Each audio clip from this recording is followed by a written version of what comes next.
24 de junho de 1988. Nesse dia, os associados do Sporting acorreram em peso a Alvalade para escolher o seu novo presidente, naquelas que seriam as eleições mais concorridas de sempre em clubes portugueses. Candidatos eram três, qualquer deles propondo-se fazer sair o clube da modéstia em que mergulhara, bem patente aliás na conquista de apenas um troféu, a Supertaça 87, nos últimos 6 anos. Ávida de êxitos, a massa associativa daria o seu voto a quem prometeu uma grande equipa de futebol. A escolha recairia assim naquele que ficou conhecido pelos seus fartos bigodes. Jorge Gonçalves assumia o estatuto de salvador do Sporting, tanto mais que as palavras juntou às obras, assegurando os reforços de que o Sporting necessitava, aquilo que então se designou pelas unhas do leão. Carlos Manuel, que depois do Benfica cumpriu uma temporada no Sion da Suíça. Miguel, central do Vitória de Guimarães, já com 4 presenças na seleção principal. Rui Mazide, a locomotiva que veio do Vitória de Setúbal para reforçar o meio-campo. Rodolfo Rodrigues, do Nacional de Montevideo, para a baliza leonina. Douglas, brasileiro, centrocampista que atuava na Portuguesa dos Desportos. E Silas, também brasileiro, antigo campeão de juniores, uma das certezas do futebol do seu país. Isto para não falar de Rijkaard, uma das estrelas da seleção da Holanda, campeã da Europa, posteriormente cedido ao Milão, com larga vantagem para a tesouraria de Alvalade. Com tamanhos argumentos, não surpreendeu que Jorge Gonçalves ganhasse a corrida para a presidência. Conseguiu a maioria absoluta numas eleições em que participaram 17.093 associados, com direito a 69.518 votos. Assumido o compromisso e garantidos os novos valores, Jorge Gonçalves tratou então de escolher a nova equipa técnica. O primeiro nome ventilado foi o de Raul Águas, então ao serviço dos Chaves. Águas esteve quase a aceitar, mas viria a recusar trabalhar com técnicos impostos depois de tomar conhecimento de que Manuel José era o homem escolhido para coordenador de todo o futebol leonino. Logo aí surgiria a primeira contrariedade. Manuel José veria o seu nome vetado por 6.000 associados, com o dirigente Miguel Catela a encabeçar a lista. Para Miguel Catela, Manuel José não deixara uma imagem positiva no Sporting, não se enquadrando assim no projeto ganhador de Jorge Gonçalves. Com poucos dias no ativo, a direção leonina revelava já algumas contradições. Para técnico, seria então escolhido Pedro Rocha, uruguaio, 45 anos, que se encontrava à frente da Portuguesa dos Desportos e cujo currículo não era particularmente famoso. Se Rocha é realmente um grande treinador, é uma resposta que fica neste momento difícil, porque entre os 10 melhores treinadores do Brasil, eu não vejo Pedro Rocha. Contratado foi ainda José Bonetti para supervisor do futebol, mas as suas constantes ausências ao serviço da FIFA criaram um mal-estar que viria a refletir-se nos resultados da equipa. A 6 de novembro, o Sporting perdia em Guimarães. Era a primeira derrota no campeonato, depois de 5 empates, 2 dos quais em casa. Era muito desperdício para quem tinha tantas pretensões ao título. As derrotas com Benfica e Porto confirmavam que algo não ia bem no Sporting, mas, pelos vistos, também não era caso para alarme. Depois de reunirmos, depois de falarmos, temos consciência de que não é o trabalho da equipe técnica que está em causa. Em causa ou não, a verdade é que o Sporting voltava a ser derrotado agora em Chaves, num jogo que tinha forçosamente de ganhar para não perder o comboio do título. O Sporting dançou o último tango em Chaves, titulava o Trissemanato Desportivo a Bola, mas o pior tinham sido as danças no dia anterior, quando a comitiva surpreendentemente excursionou até Parambos, terra natal de Jorge Gonçalves. Contudo, a gota de água que fez transbordar a impaciência da direção leonina foi a derrota em Setúbal, que coloca agora o Sporting a 10 pontos do Benfica, que lidera a prova. Como consequência do desaire, Damas passou a ser temporariamente o novo técnico, enquanto Pedro Rocha deixava o Sporting. Com ele saíram José Bonetti e José Portela, que desde o início vinham trabalhando em colaboração com o técnico uruguaio. Depois de pouco mais de 6 meses em perfeita sintonia, com o desiludido Pedro Rocha, Jorge Gonçalves apresta-se para iniciar nova e mais frutuosa etapa na vida do clube. Resolvida já está a transferência do moçambicano Ali Hassan. O jogador já é do Sporting e, se Damas assim o entender, poderá utilizá-lo no domingo no jogo com o Penafiel. Ali Hassan tem 24 anos, é médio. Shabab, outro médio, tem 29 anos. Carlton, que já treinou no Sporting, tem 30 anos, é ponta de lança. A transferência mais cara foi a de Ali Hassan, contrato que provocou reações no Benfica, clube também interessado no jogador.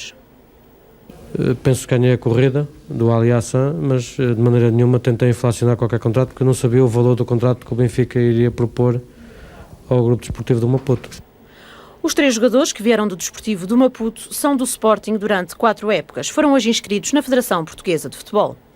Ali Hassan e Carlton ficam no Sporting, enquanto Shabab deverá ser emprestado à Académica de Coimbra. Foi num treino que a gente fez no estádio de Jamor contra o Belenenses, se não estou erro, em que o Tony, na altura era o treinador do Benfica, fez e disse assim, ali, hoje vais entrar de início e vais jogar como tu sabes. Joga aquilo que tu sabes, joga simplesmente como tu queres jogar, com piton, sem piton, com caneleiras, sem caneleiras. Era um jogador que eu não gostava de jogar com caneleiras, mas que passou a ser obrigatório a jogar de caneleiras, e nessa altura ainda não era obrigatório jogar de caneleiras, mas pronto, devido ao frio, devido à chuva, era muito suscetível de ter grandes problemas com o contato com os jogadores. Mas acabei por jogar sem caneleiras nesse dia no Estádio de Jamor. Arranquei uma melhor exibição. Foi na altura em que penso que o Gaspar Ramos e os diretores que estavam lá do Benfica, o próprio Tony, fez com que eu tivesse que assinar um contrato pelo Benfica, e já estava pronto o contrato para eu assinar por 4 anos pelo Benfica. Só que nessa noite mesmo, alguns diretores do Sporting acabaram por vir me buscar no Hotel Altis, onde eu estava, e fui acabando assinar um contrato com o Sporting nessa mesma noite. E penso que foi, talvez, não digo o meu erro, mas talvez a minha ingenuidade tenha pesado um pouco.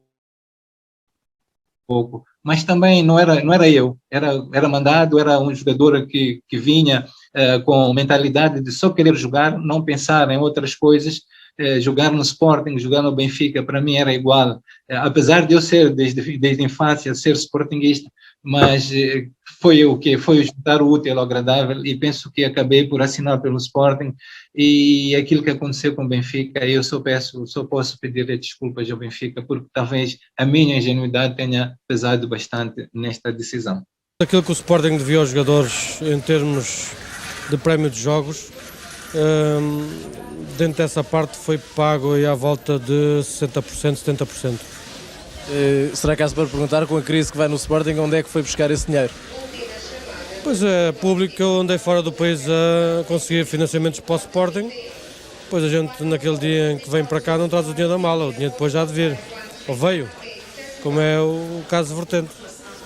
Portanto, acaba por dar frutos a colheita que eu, aliás, acaba por dar frutos a sementeira que eu fui fazer. E quais são as contrapartidas? Pois nada de especial, não vendi o estádio, não vendi nada que pusesse em perigo o Sporting. Quando é que prevê que possam estar saldadas todas as dívidas que o Sporting tem para com os jogadores?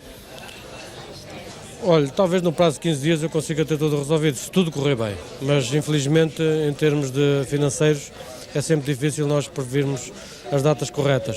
Eu acho que agora já não vai acontecer outra coisa assim, devido a que penso que o Sporting vai melhorar e não vai acontecer as coisas que aconteceram no passado.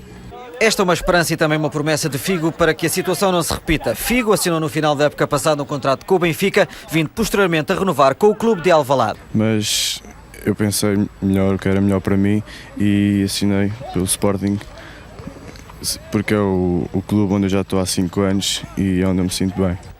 O jovem de 16 anos acabou por ficar ligado ao Sporting, mas a dupla assinatura custou-lhe um castigo de 45 dias, que Figo entende ser muito severo. Prometeram-me que eu não apanharia nenhum castigo, só que eu sempre pensei que, claro, tinha assinado pelos 2 clubes e ia ser castigado. Mas eu penso que é um castigo assim um bocado muito alargado. Se não fosse... Porquê? Porque há muitos dias parado, está a perceber? Se não fosse a seleção, eu ia ficar muito tempo parado, mas como aconteceu agora a paragem no campeonato, são menos jogos. Não está afetado com isto? Não, está tudo bem. Alvalade, uma série de reuniões entre Jorge Gonçalves e os seus vice-presidentes para analisar, obviamente, o atual momento do Sporting. Reuniões que poderão muito bem conduzir a uma demissão em bloco de toda a direção do Sporting Clube de Portugal. Esta demissão em bloco a acontecer justifica-se por 2 razões. Em primeiro lugar, Pessoa e Costa não fica isolado e ultrapassa-se, em segundo lugar, uma situação que é tida para muitos como completamente insustentável, uma vez que os graves problemas do Sporting continuam ainda por resolver. O caminho para as eleições antecipadas, advogado por Abrantes Mendes, presidente da mesa da Assembleia Geral, fica assim também aberto. A situação, contudo, não se esgota nesta demissão da direção do Jorge Gonçalves, que poderá acontecer, como dissemos, nas próximas horas. O grupo dos 9 está disposto a levar por diante uma Assembleia Geral extraordinária para analisar os contornos reais da situação do clube leonino. De remate, apurou que inclusivamente já está reservado para o próximo dia 24 o pavilhão Carlos Lopes para se realizar aí uma Assembleia Geral extraordinária. Este grupo dos 9 continua empenhado na formação de uma comissão administrativa que possa gerir o Sporting até meados de 1990. Uma solução que merece, aliás, o apoio de, por exemplo, sócios como António Simões ou João Rocha. Mas, no caso de Abrantes Mendes persistir na intenção de convocar eleições gerais antecipadas, o grupo dos 9 tem já 2 juristas a estudar a possibilidade de impugnar esta decisão do presidente da mesa da Assembleia Geral do Sporting. Soluções aventadas para a crise do Sporting são, portanto, completamente opostas. Só o tempo, e nisso todas as fações estão de acordo, começa a escassear, poderá trazer mais elementos seguros sobre esta crise que o Sporting continua a viver. Na sequência da conferência de imprensa do passado dia 8 de maio, entende a mesa da Assembleia Geral do Sporting Clube de Portugal fazer o seguinte comunicado. Primeiro, a direção do Sporting Clube de Portugal, por carta entregue no passado dia 16, apresentou em conjunto ao Presidente da mesa da Assembleia Geral a respectiva demissão, solicitando a realização de eleições gerais antecipadas. Segundo, a mesa da Assembleia Geral, reunida nesta data, aceitou a demissão apresentada, mantendo-se os elementos do Executivo em funções para efeitos de meros atos de gestão corrente da vida do clube. Terceiro, o Presidente da mesa da Assembleia Geral, auscultada a opinião do órgão a que preside, deliberou, nos termos dos estatutos e regulamento do clube, proceder à convocação de uma Assembleia Geral Extraordinária para o próximo dia 22 de junho de 1989, destinada à eleição antecipada dos órgãos sociais do Sporting Clube de Portugal, conforme convocatória a publicar nos termos legais. Lisboa, 17 de maio de 1989, a mesa da Assembleia Geral. Amanhã, eleições no Sporting. Concorrem 4 candidatos. Miguel Catela, licenciado em Direito. António Simões, empresário. Jorge Gonçalves, despachante oficial e empresário. Sousa Sintra, empresário, divorciado, 2º grau de instrução primária, sócio número 11.003, 44 anos de idade, natural de Raposeira, Vila do Bispo, Algarve, signo Escorpião. Candidata-se pela primeira vez a um cargo de dirigente desportivo para fazer com que o Sporting se mantenha um dos maiores clubes do mundo, respeitado, prestigiado e campeão.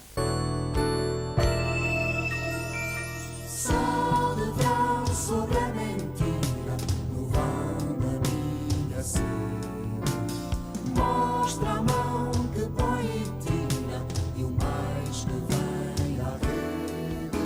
Só que mostras tanta intriga suja, ao menos que o amor não fuja do coração fugaz da gente. Só aquece os corpos mais amantes e dá-lhes horas delirantes, um louco e sensual verão quente. Só de verão não escondas nada, intrigas dos segredos.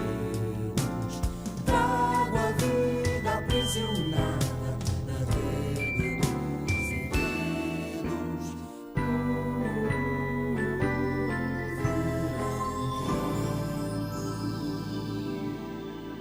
Sousa Sintra pretende acabar com os salários em atraso e, nesse sentido, depositou já 150 mil contos numa conta do Sporting, que só ele poderá movimentar.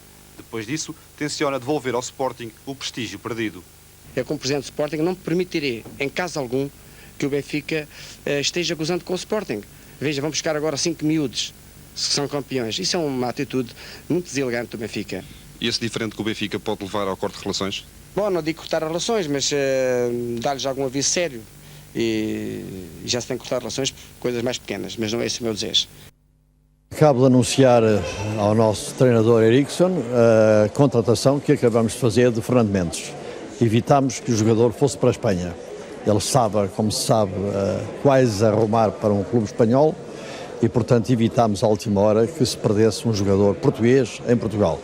Portanto, nessas condições, e uma vez que o jogador estava livre de compromissos com o Sporting, evitando essa fuga ou essa saída do país, fizemos a contratação de Fernando Mendes. Ele, neste momento, já é jogador do Benfica.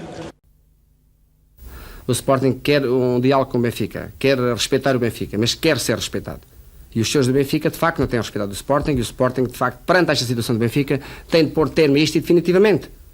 Foi os senhores do Benfica que convidaram o Sr. Fernando Mendes para um encontro. Esse encontro que os senhores do Benfica sabem perfeitamente.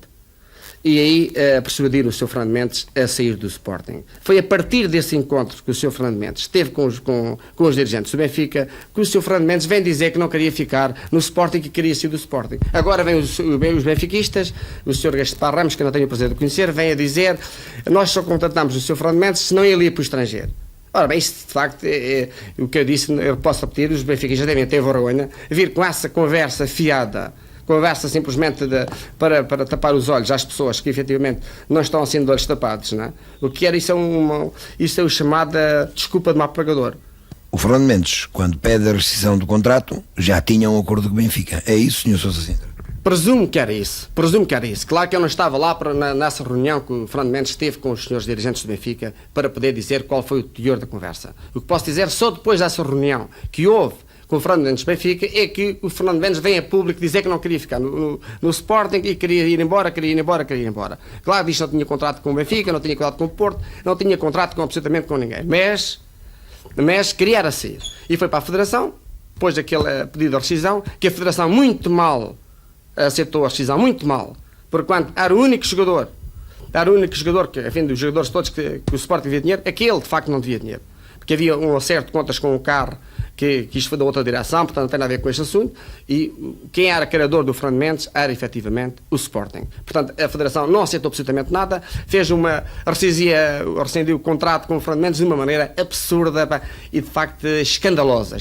Por isso eu disse, e eu digo muito bem, que os senhores da Federação devem se demitir, devem abandonar os seus lugares e pôr ali gente capaz, honesta e séria, com justiça perante todos os casos. E os senhores do Benfica tenham vergonha e portem-se bem, que já chega, palhaçada. Vou ter uma reunião com toda a direção do Sporting e até procurarei numa assembleia com o Sporting, se for caso disso, expor mesmo aos sócios do Sporting qual é a posição. Cortamos relações com o Benfica ou não cortamos relações com o Benfica? A posição do Presidente é de facto não cortar relações com o Benfica. Haver um diálogo com o Benfica, um diálogo com o Presidente do Benfica, um diálogo com a direção do Benfica. Mas o Benfica tem de se portar com dignidade e com respeito e tem de respeitar o Sporting, que o Sporting não está de maneira nenhuma para aceitar esses argumentos baratos, né? E enfim, só serve para aqueles que não conhecem toda a história de Fernando Mendes, Benfica e os jogadores. Mas na Federação até há sportinguistas, concretamente o Presidente da Federação é um conhecido sportinguista, o Dr. Silva Rezende. O Dr. Silva Rezende, com o devido respeito, se ele é sportinguista ou não é sportinguista, não sei. Ele diz sportinguista, mas ao ser perante os factos, não há argumentos. E este é um facto. O Dr. Silva Rezende, eu telefonei para a casa dele quando tomei conhecimento desta rescisão dos contratos, tomei conhecimento particularmente, porque os jogadores já sabiam que tinham recebido o contrato, os advogados dos brasileiros, o empresário já sabia que a Federação ia rescindir os contratos com o Silas e com o Douglas, sabiam isto antes do Sporting, sabiam isto, souberam, todos eles sabiam o que ia acontecer. E quando eu soube isto também particularmente, através de um jornalista, vim a saber, telefonei à 1h30 da manhã para a casa do Sr. Silva Rezende, o Presidente da Federação, que me disse que não sabia absolutamente nada. Não sabia nada. Como é que é possível um Presidente da Federação Portuguesa de Futebol não saber a rescisão dos contratos? Bolas, não pode ser, alguma coisa está errada. Depois tive uma reunião com ele na Federação, com outros elementos da Federação. Perguntei-lhe este assunto e ele disse, ficou para ali engasgado, não sabia o que estava para ali a dizer, um comprometimento total para ir mais longe. O que me leva-me a pensar, desculpou-se depois que tinha um parecer do advogado. E perante o parecer de um advogado que naturalmente nem sabia os factos concretamente para poder dar o seu parecer, não é? É que ele tomou essa decisão, ou antes a Federação tomou essa decisão com a ausência total de conhecimento do Presidente, já que ele disse que não sabia, não é? Pergunta-se quem é que manda naquela Federação? É o advogado que dá um parecer ao seu belo prazer ou quem é que está lá a comandar? É uma situação realmente vergonhosa para uma Federação que se quer responsável e isenta perante os clubes. Admite que há gente no Sporting, homens fortes, personalidades do Sporting que estejam contra a sua direção? Não creio, os sportinguistas estão unidos. A família sportinguista está unida. Todos os sportinguistas estão unidos. O Sporting vai naturalmente dar as alegrias aos sócios de Sporting que eles esperam há muitos anos. E neste momento não vejo qualquer contestação da parte da família unida. A família unida está unida, a mística sportinguista está completamente recuperada, pelo menos neste tempo, como ela dá a perceber, mas é que estamos todos unidos. É uma família capaz, com a força necessária para poder dizer a esses benfiquistas que o Sporting é o maior e o Sporting é capaz de enfrentar tudo e sem receios de Benficas ou de outros clubes qualquer. Tudo começou no final da última temporada. Fernando Mendes, seguindo o exemplo do seu companheiro de equipa Morato, pediu a rescisão unilateral do contrato com o Sporting Clube de Portugal. O futebolista alegou para o efeito a existência de salários em atraso. Na mesma ocasião, o brasileiro Silas tomou idêntica atitude. A Federação Portuguesa de Futebol aceitou o pedido dos atletas leoninos e o Sporting recorreu de imediato para o Conselho de Justiça.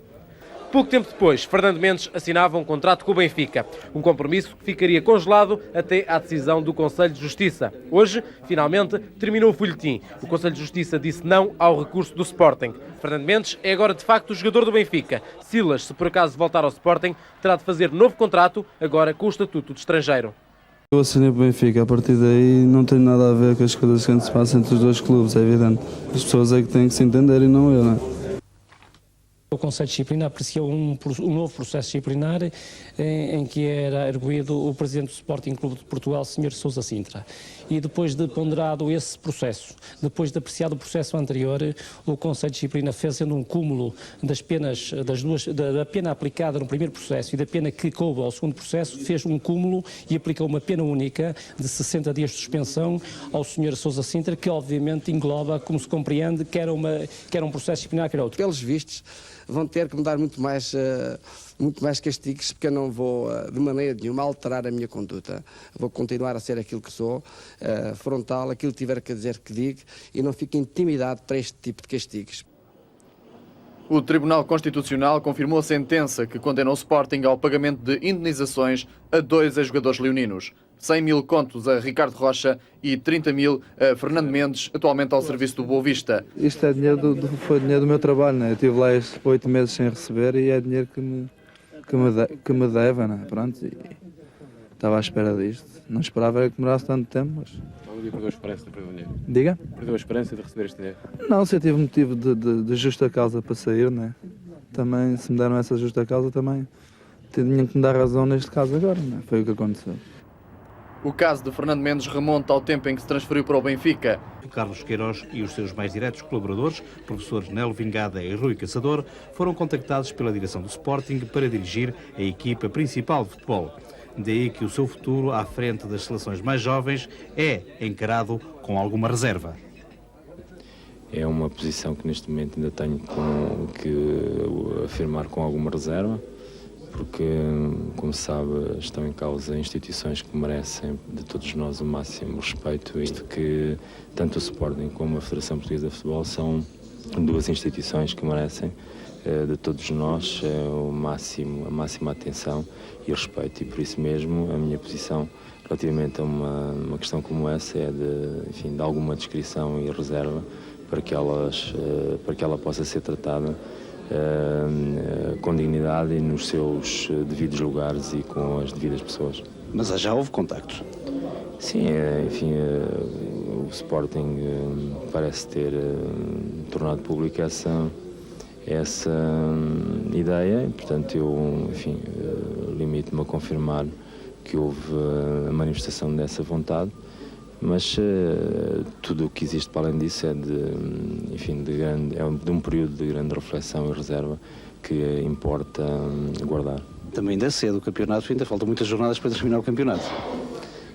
As coisas no futebol nunca são cedo, porque quanto mais cedo elas forem tratadas, com maior facilidade depois se trabalha e se organiza. O contrato com o Sporting abrange os 3 elementos, Carlos Queiroz, Nelo Vingada e o Rui Caçador?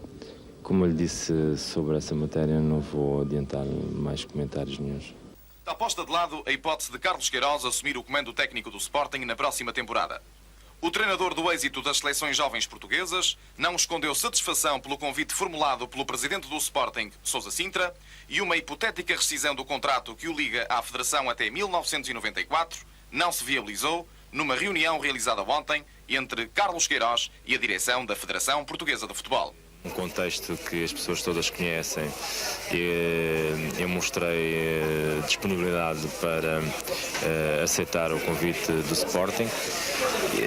Simplesmente essa disponibilidade mental foi colocada com total reserva, visto que ela só poderia ser viabilizada com uma saída honrosa, digna e responsável, e essa saída passaria pela opinião e pela posição da direção da Federação. A direção reunida comigo ontem à noite, marcou uma posição clara e inequívoca relativamente à questão. E, portanto, tudo muito simples, é completamente inultrapassável uma situação que passa por compromissos e responsabilidades criadas a curto prazo.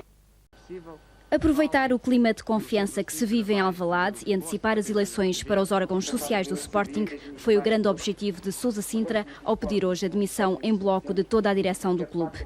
É que, segundo os estatutos recentemente aprovados, o ato eleitoral apenas se deveria realizar em dezembro, uma data considerada inconveniente pelo presidente leonino, já que na altura o Sporting estará empenhado não só no Campeonato Nacional, como também na Taça UEFA.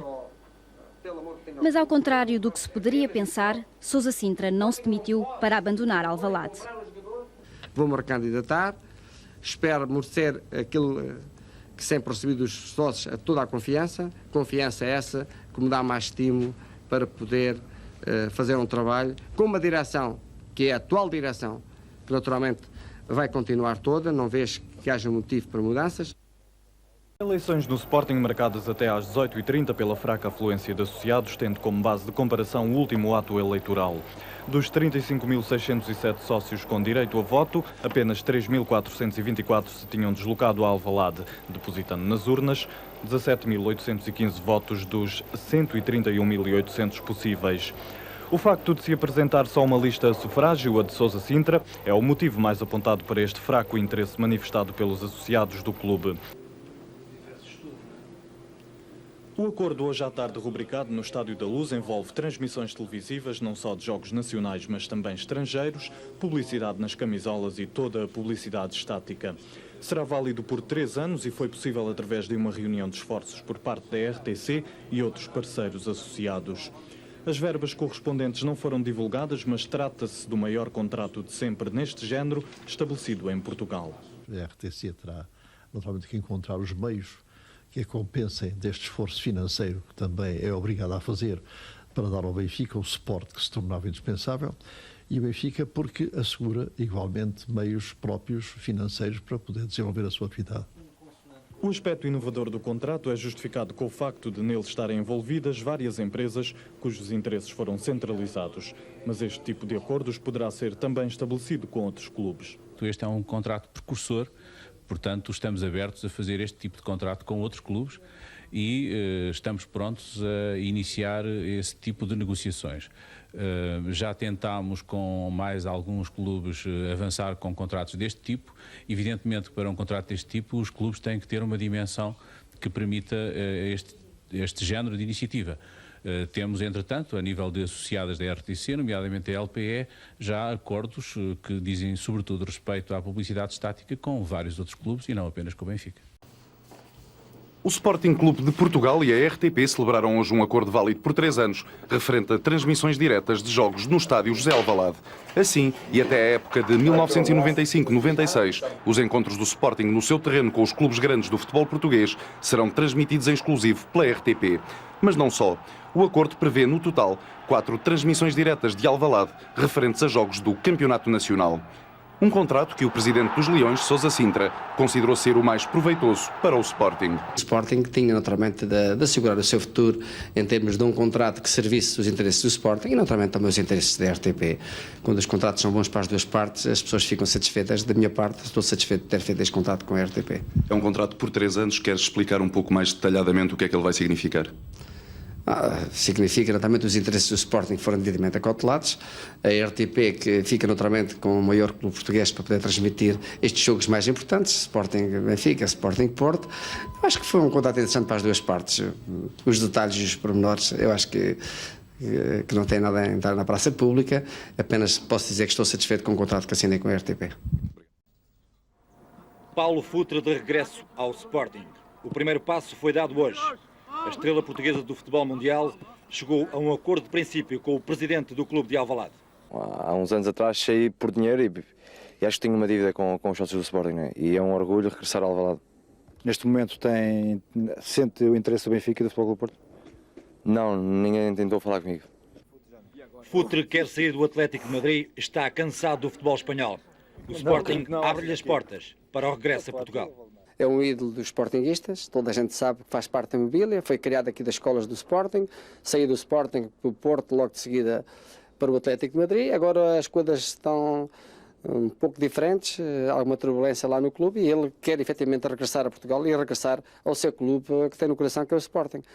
O mais difícil da operação parece ser o acordo com o presidente do Atlético de Madrid. Já ontem, Gil mostrou alguma disposição a ver-se livre do jogador. Contra Futre no tengo nada, yo le tengo aprecio y siempre dije que lo que no quiero es a ningún jugador que esté aquí a la fuerza. Que se va, se ha ido. Que se queda, que se quede. Pero que bromas, no. Gil e Paulo Futre definitivamente não se entendem e o jogador português sabe que o nosso país é de novo ponto de passagem. A vontade que ele demonstrou em vir o Sporting e o Sporting é recebê-lo de braços abertos. Falta agora, portanto... Mas de braços abertos isso implica que o Sporting tenha que disponibilizar uma grande soma em dinheiro. Falava-se em cerca de 1 milhão de contos. Eu penso que estas coisas, falar em números, só interessa aos clubes e ao jogador e não interessa a vir para a praça pública. Gil é um duro negociador e não vai pedir pouco, mas Sousa Sintra estará em Espanha na próxima semana a medir forças com o presidente do clube espanhol. Paulo Futre poderá estar a poucos dias de regressar ao futebol português. Só de verão sobre a mentira, no vão da minha sede. Mostra a mão que põe e tira, e o mais que vem à rede. Só que mostras tanta intriga.